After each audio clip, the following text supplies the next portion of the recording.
everyone, welcome to Crossroads Gear Review. Today we're going to be looking at a Chibson Black Beauty. It came yesterday through the post after I think I ordered it in February.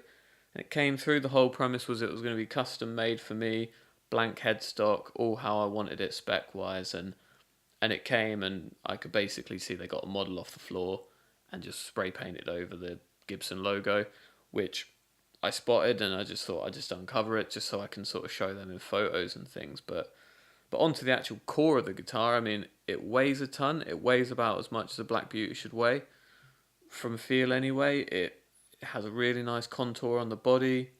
The the logo is actually pretty good, although I didn't ask for it and don't particularly want it.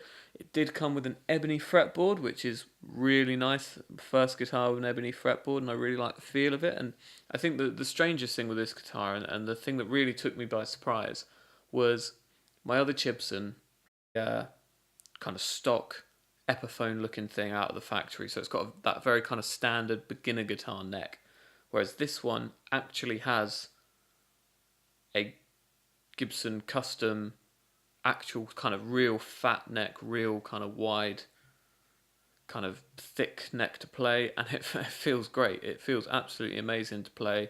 It looks great. As you can see, I went for the kind of checked finish, which, I mean, as far as I'm aware, Gibson don't produce for anything less than £3,000 or £4,000. Came with an ABR1 bridge. All the hardware's kind of a bit relic and stuff. I added the witch hat knobs myself. I've always liked the Black Beauties with the witch hat knobs.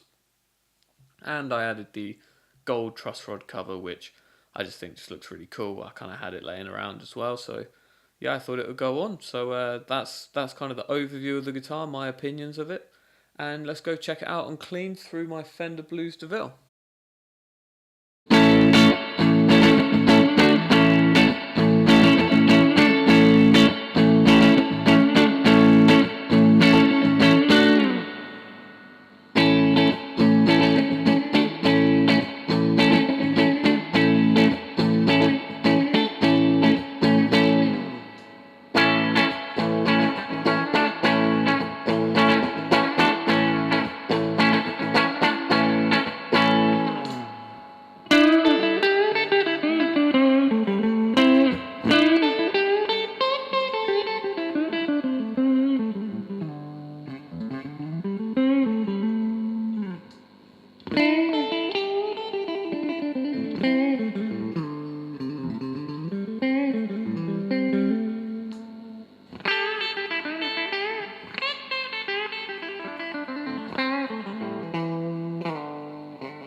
So that was a clean tone. As you can hear, it's a pretty standard kind of Gibson warmth. It's a nice sounding clean tone. I mean, like I said, the only problem with this guitar really is the kind of squeal it tends to have at high gain, and so we'll move on to that and we'll listen to some high gain tones.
So they were the high gain settings on that Chibson then. I mean, as you can hear, I absolutely love this guitar. The only thing is high gain. Those pickups can just squeal really badly, produce a lot of feedback, which is a shame. That's the only flaw of this guitar, obviously bar the Gibson headstock, which I didn't ask for and I'm not particularly happy with. I think I'm just going to have to sand it and respray the headstock myself, which is a shame. I didn't want to do that, but you know, you pay for a certain price of these guitars, and they are pushing G logo Les Pauls out of that factory, and they really shouldn't be, because it's a shame. These guitars are such high quality and really well produced. If they just put their own stuff on the headstock, or just offered a fully customizable range, they'd be absolutely great. So good and bad really, but overall on the guitar, absolutely brilliant. I've been John today at Crossroads Gear Review. I hope you've enjoyed, and please like and subscribe.